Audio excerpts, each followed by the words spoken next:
Wala na akong masabi, sobrang na-o-overwhelm ako. Sobrang ang ganda ng Osmo Pocket 3, guys.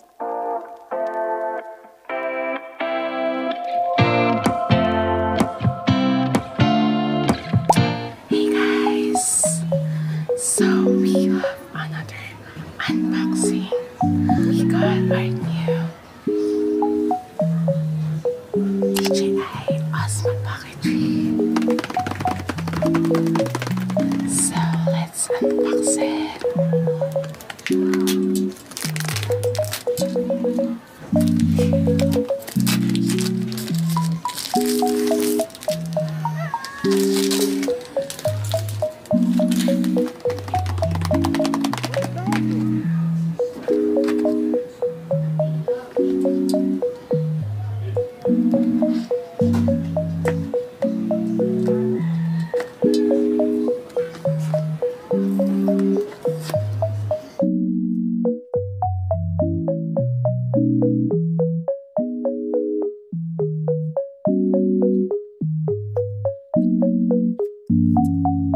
What the dog doing?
What the dog doing?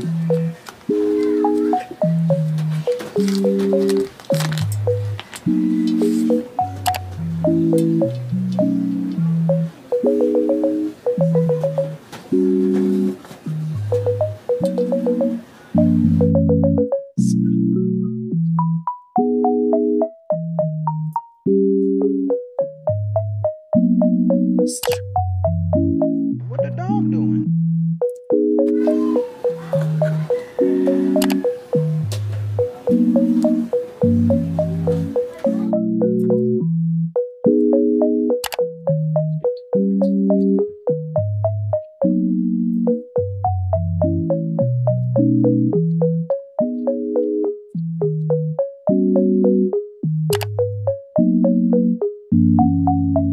What the dog doing?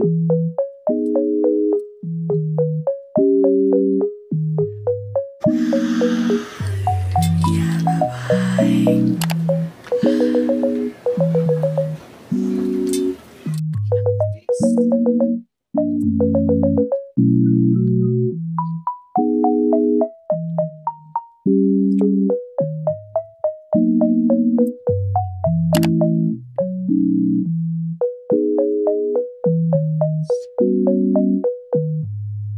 Tapay natin.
So hey guys, so ito yung test natin sa ating bagong camera which is the DJI Osmo Pocket 3. And then inon ko na din yung mic para matest din natin kung gaano kaganda yung quality kapag naka-mic tayo. Grabe, hindi ako makapaniwala kasi honestly, itong pagbili ko nitong Osmo Pocket 3 is sobrang tagal ko siyang pinag-isipan.